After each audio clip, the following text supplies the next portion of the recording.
Getty. Jeremy Corbyn is in crisis. Salem Bull, who was standing as a candidate for Peterborough Council, had allegedly posted a Facebook link to a fake news article claiming the Holocaust was a hoax.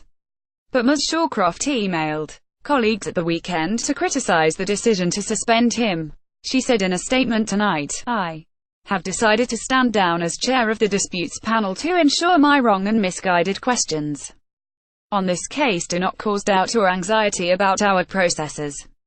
Ms. Shawcroft claimed she had not previously seen the alleged Facebook post, and she said she was deeply sorry and recognized the pain and hurt the issue of anti-Semitism had caused in the party this week. It comes as the rift between Jeremy Corbyn and senior Jewish leaders has deepened after they demanded he disown supporters who had vilified anti-Semitism protesters. In a fresh letter to the Labour leader, the Board of Deputies and the Jewish Leadership Council, JLC, said it was a disgrace that people who joined a demonstration against anti-Semitism in the Labour Party had been subjected to abuse and insults. They said Labour members and Labour-supporting blogs driving the abuse were largely doing so in your name, undermining his pledge to eliminate anti-Semitism in the party. Christine Shawcroft has quit the made clear that they were not prepared to take up his offer to meet until he had addressed the issue. Their intervention came after Labour MPs who took part in the protest outside the Houses of Parliament on Monday said they had been subjected to a torrent of abuse and threats of deselection. London Mayor Sadiq Khan became the latest senior Labour figure to call for action to stamp out anti-Semitism in the party, saying he was appalled and heartbroken. Jewish friends felt they no longer belonged in the party.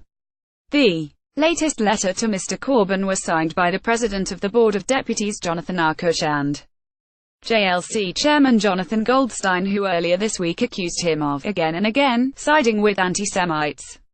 Mr. Corbyn told Jewish News Today the party was taking action, saying, "Of the Labour Party cases, some of which I inherited on becoming leader, there's been 300 references since 2015, 60 are still under investigation, 24 have gone to the National Constitutional Committee, 24, roughly, went to a final warning, and 150 were either expelled or resigned. That represents 0.02% of the party membership. There are other cases pending. I've said to our newly appointed General Secretary that her first priority has to be the full implementation of the Chakrabarti report.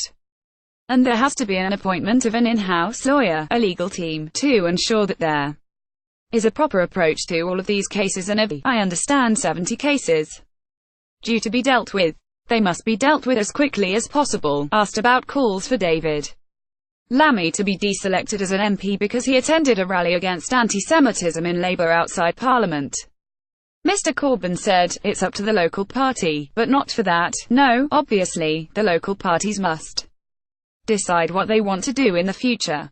David Lammy is a colleague, a friend of mine. I admire what he stands for and what he does, and he should not be condemned for that."